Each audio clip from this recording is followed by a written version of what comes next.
welcome and happy Thursday. Let me know if you can see me. Hello, hello. Let me make sure that everything's on and operating properly. Hi. I am Mary from Mary's Heirloom Seeds, and I try to go live here every Thursday at 5 p.m. Central. If for some reason you can't see me, if the sound is funky or the visual is a little funny, please let me know. For those of you joining us for the first time, welcome. And for those of you that join me regularly, welcome back. If you haven't already, please subscribe to my channel and hit that thumbs up for my video. So, today's topic is a little different. We're talking about new garden spaces and specifically troubleshooting those issues. Hey, Agape Field, thank you for joining us in Southeast Texas. If you don't know, I am Mary from Mary's Heirloom Seeds, and I am in East Texas as well. We are specifically in Ben Wheeler, Texas. It's a little town. I love it. I absolutely love it. Denise Waters says hello from San Diego. Hello, Denise. So in the description section of this video, you will find a lot of the information that I'm talking about. I will be keeping this video short and sweet. Hey, Krista, my thermometer over there says it's 110. I checked out the weather app I have, and it said my local temperature was 107, and the feels like was, I think it was 114. I sent the screenshot to my mom. So I am hydrating, but I didn't want to go out. I didn't want to go live inside today. It is a beautiful day. I'm looking at our beautiful property, and it's hot, so I'm just going to stay hydrated. So I specifically wanted to talk about troubleshooting the issues you might have in your garden. But before I get started, I already mentioned that some of the stuff that I'm going to talk about is down below.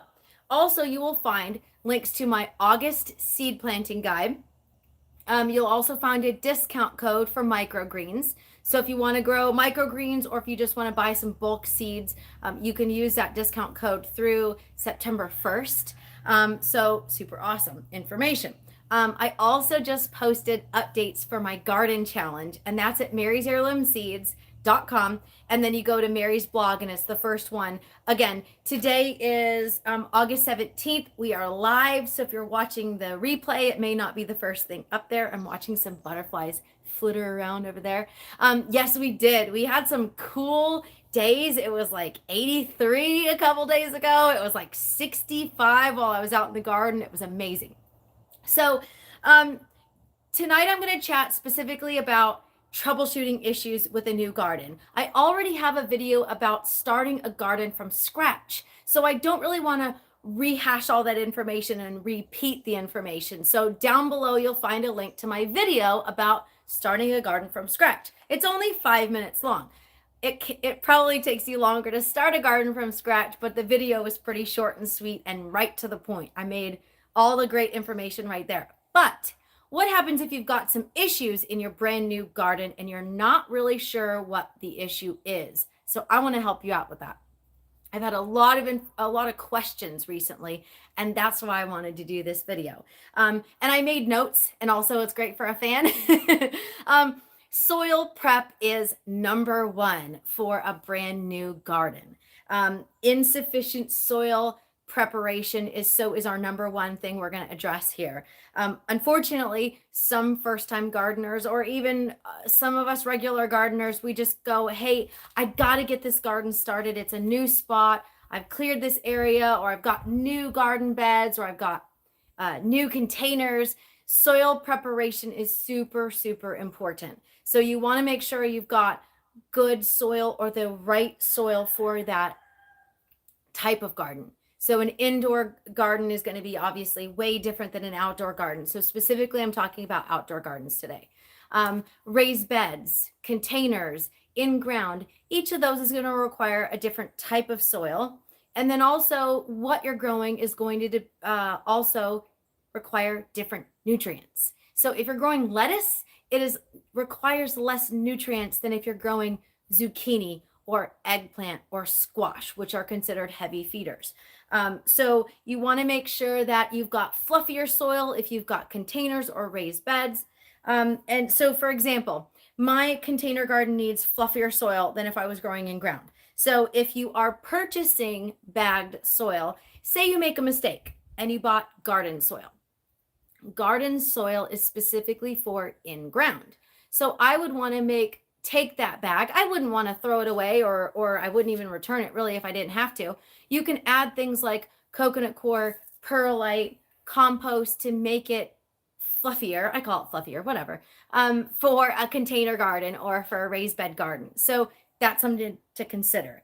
I will also amend that soil. I never just take random soil that I have and go, okay, I'm just going to replant in this.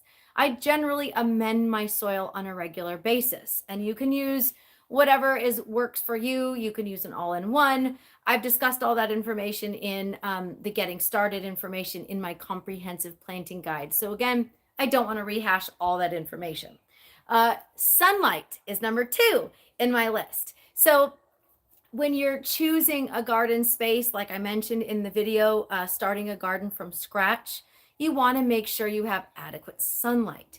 If your plant doesn't get adequate sunlight, you might get leggy plants, you might get no plants, you might just get sickly looking plants. So you want a minimum of 6 hours of sunlight.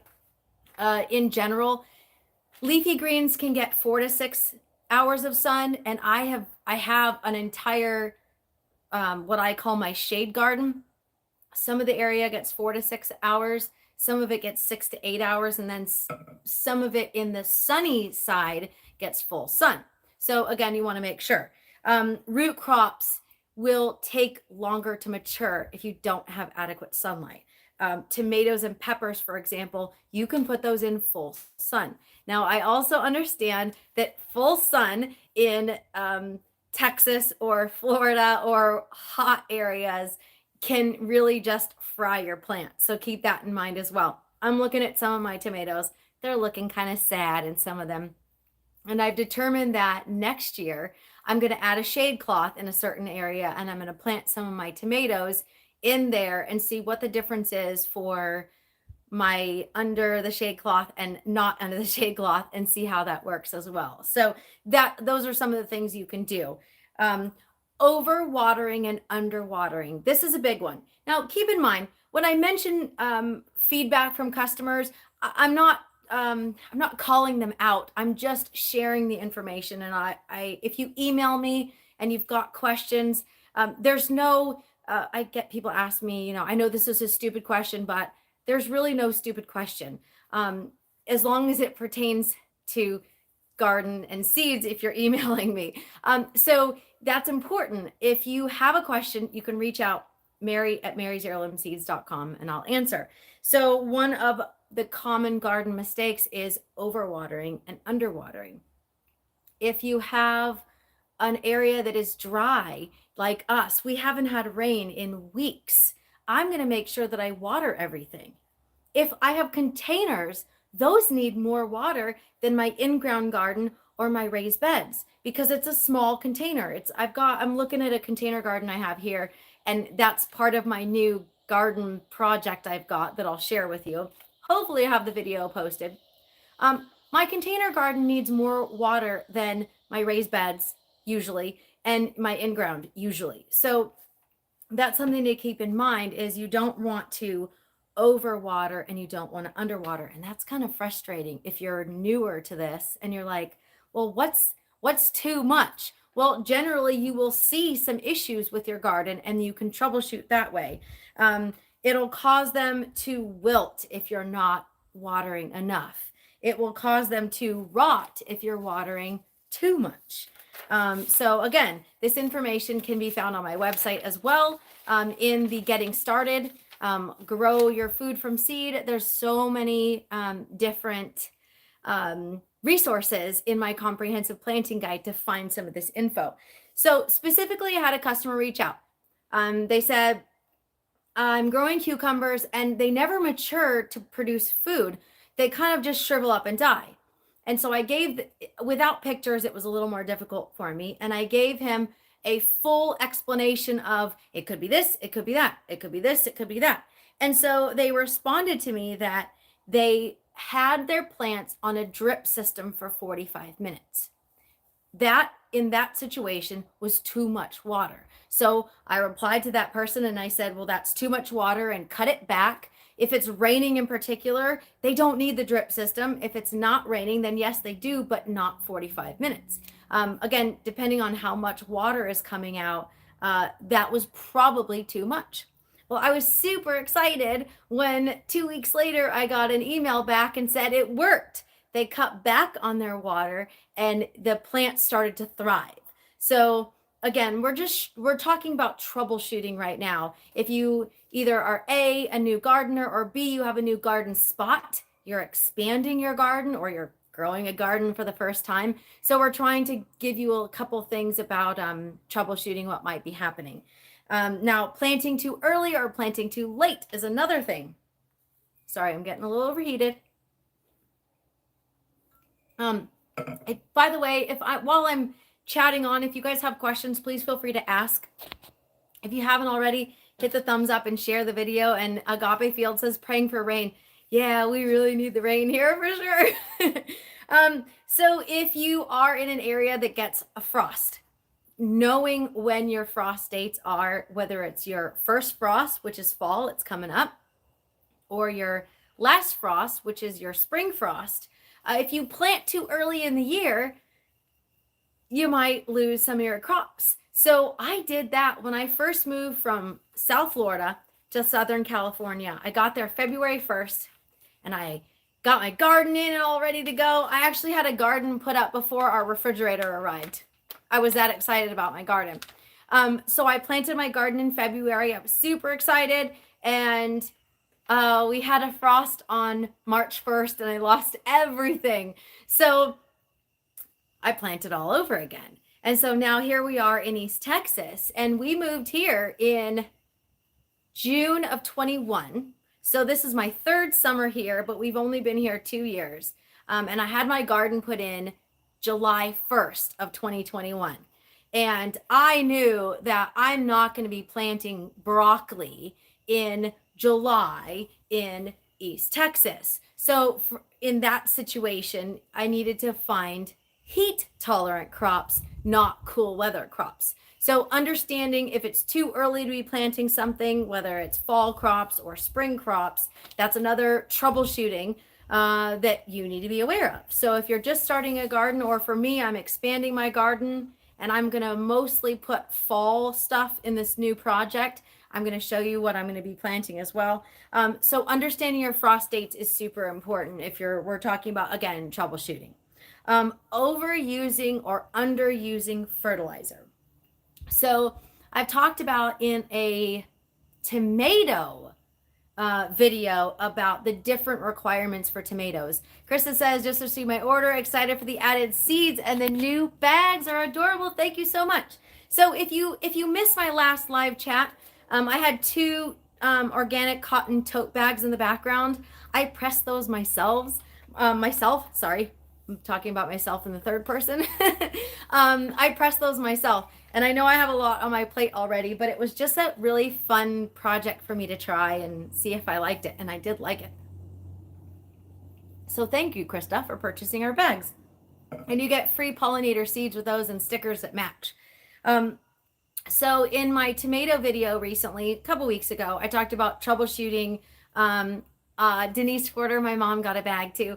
I talked about troubleshooting tomatoes and nutrients. So more is not necessarily better. Compost is awesome. Manure, aged manure specifically, is awesome. Worm tea is awesome. Some of these things you can use and it's not necessarily going to burn your plants if you put too much in it. Whereas, for example, mushroom compost can be higher in salts. So that needs to be composted further before you put it directly in your plants. Too much nitrogen is going to give you beautiful green growth, but not necessarily a good production for your crop. So again, underusing and overusing fertilizer is another reason that you need to, another thing you need to consider when you're either A, putting in a new garden, or B, getting started in a garden. So that can be also found in my comprehensive planting guide that is posted in the comment section. Yes, rabbit manure is excellent. Years ago, I did a series on manure, and my friends think it's hilarious. I talk about poop all the time. I did a video about the different types of manure: horse, pig, cow, goat. I went to my friend's house and picked up a couple buckets full of goat manure. I had a friend send me rabbit manure. So those things are important when you're in the garden to understand which one can be used right away, like rabbit, and which one needs to be composted for a little bit more. I have chickens, so I will be using their manure in my garden, but I will be composting it before I use it directly in the garden. Too much fertilizer can also stunt your plants. So you think, oh, well, if 1 cup of this nutrient is good, I'm going to use 2. Well, that might actually be detrimental to your plants. And the last, well, I got 2 more things. The second to the last is plant spacing.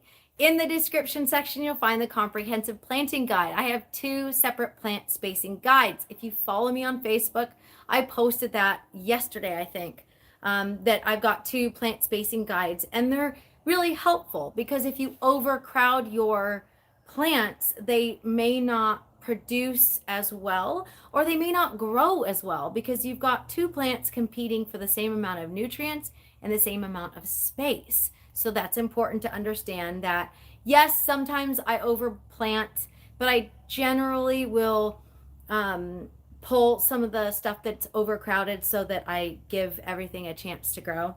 And then the last thing is ignoring pests and diseases. So we're talking about troubleshooting in a brand new garden today. If you have pests, it's important to keep an eye on those things. You don't want to let squash bugs, for example, take over. If you have squash bugs in your garden, you need to nip it in the bud immediately.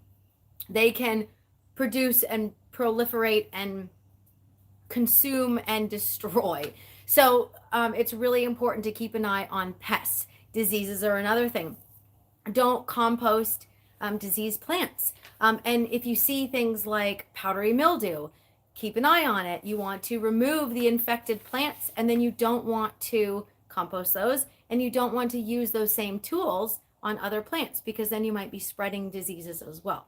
So I hope this information has been helpful. I have seen so much information or so many questions across social media and then coming through in my email.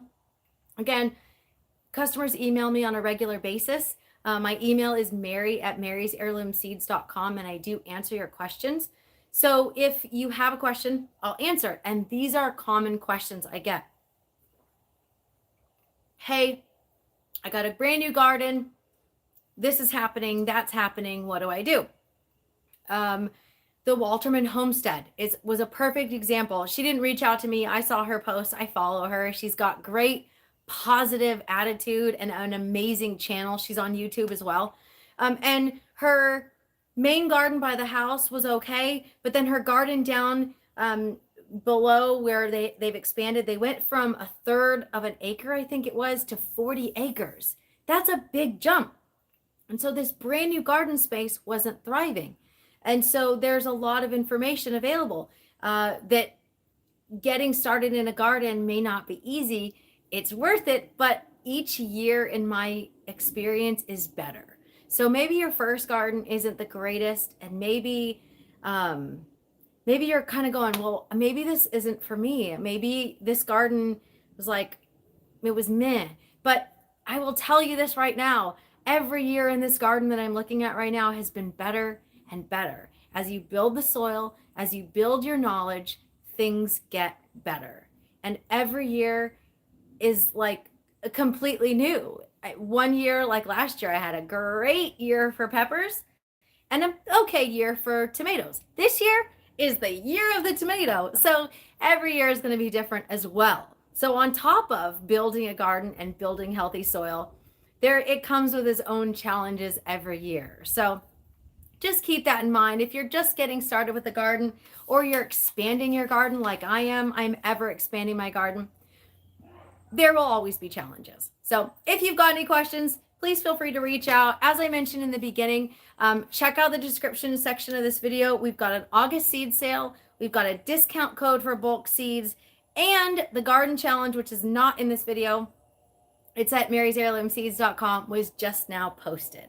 So that is my short and sweet video today about new garden spaces and troubleshooting any issues you might have. I hope you enjoyed it.